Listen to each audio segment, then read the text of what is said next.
The next day, Vicker returned to the journalism club along with the others, and despite being here, his eyes showed that in reality his mind was thinking about the demon Dantalian who was disguised as a student named Bane. The news about the incidents that did not cease reached the club. Everyone started to talk among themselves about this topic, and Vicker simply remained silent, lost in his thoughts. Next to our boy were Tudor and Bianca, who had their hands resting on the table where there were a bunch of reports. While they were reading, Anna placed her hands on the table and explained that she had compiled the incidents that occurred inside and outside of the academy. Now that there was a shortage of manpower in the club, she wanted new first-year students to participate in activities to lend a hand. Upon seeing the enormous amount of reports, Tudor was somewhat surprised, while on the other side Bianca and Vicker remained calm. Dolores was next to Anna and she was absorbed in reading a report. Anna, who had both hands resting on the table, started looking at them and gave them the order to choose a report, investigate it, and bring an article. Piggy picked up one of the reports, and his eyes filled with fear, and he couldn't help but get nervous since this was going to be his first article after joining Rukan. Bianca took 2 reports, started to read, and with a serene look realized that many incidents had occurred. She did not know what was happening in the ecliptic. There were a large number of incidents. One was about the premonition of terrorists. It was said that a terrorist announced he would poison the river of Venzir, the capital of Rock. The imperial capital was investigating the case centered on Leviathan. Another incident called a handsome theater actor disappears. Actor B disappeared when returning home after a play.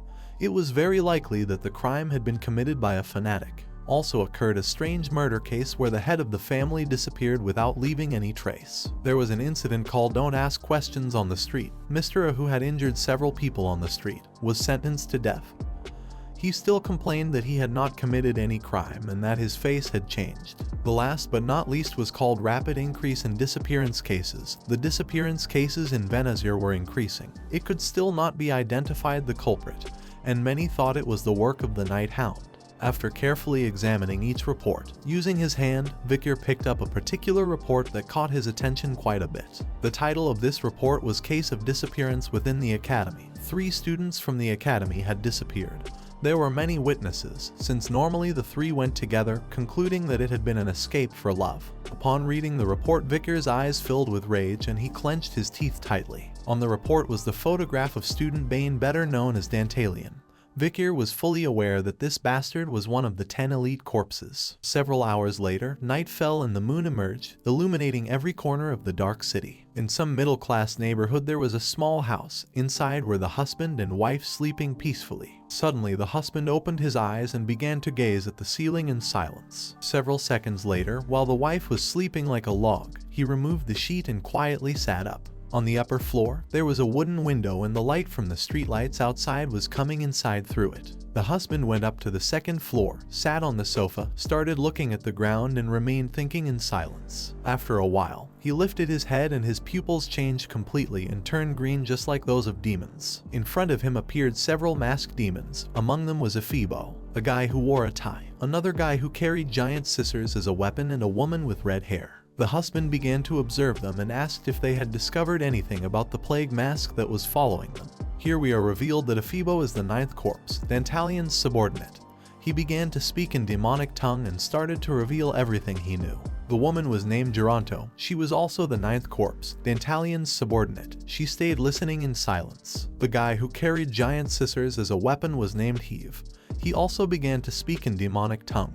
And finally, the guy wearing a tie was Fido. The husband who was sitting in the chair was the 9th corpse, Dantalian. He put his hand under his chin and concluded that the guy with the plague mask was very careful since they had not seen the mask after that day. He extended his hand and his 4 fingers transformed into the sharp faces of the victims he had devoured. With a serene look, he thought that this could not be avoided and ordered them to expand the scope of work from now on.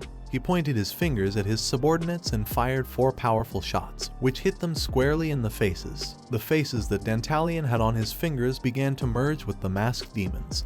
He decided it was time to share his faces. In the blink of an eye, the faces of the victims that Dantalian had devoured merged with the demons, who now appeared to be simple humans. Now they could work without having to worry about being discovered. He gave his subordinates the order to go to the areas with more light and find the mask of the pandemic. While Dantalian was explaining this, the door of the room slowly began to open. It was his wife. Upon opening the door, she saw her husband sitting in the chair and the demons, wondering what was happening.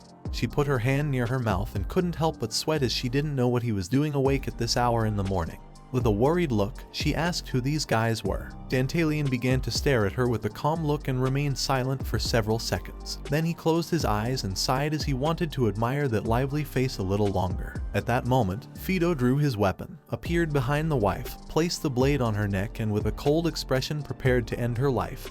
Dantalian asked him to make sure to leave her face untouched. Upon hearing this, the wife's eyes filled with fear. She did not know what was happening, and just before she could do anything about it, Fido followed his master's order and slit the woman's throat, causing blood to splash everywhere. The head of the wife fell to the ground and her eyes filled with tears. The plan to open the door had gradually been delayed due to the death of Andromalius and the appearance of the pandemic mask. Dantalian put his hand over his face and his face began to merge with the other faces. He was very upset.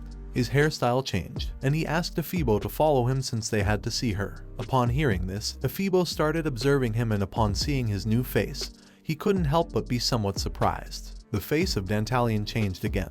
Now he was a handsome man. He put his hand under his chin and with a smile decided to go and relieve his accumulated stress. After a few hours, he dressed like a priest and went to the church that had a candle lamp on the ceiling.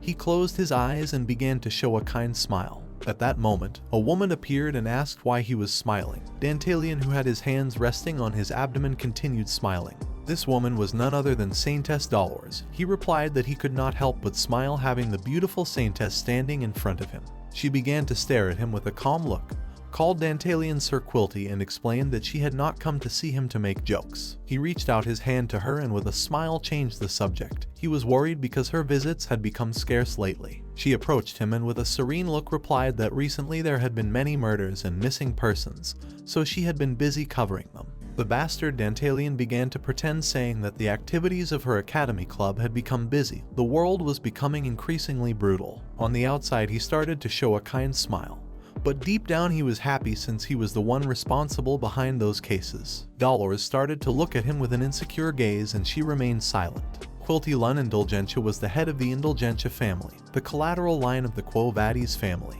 They were currently volunteering and managing the resources of Quo Vadis in the orphanage, monastery, and hospitals, but they were supporting the exemption system that erased the profits of rich sinners. She knew that this two-faced bastard was hiding something.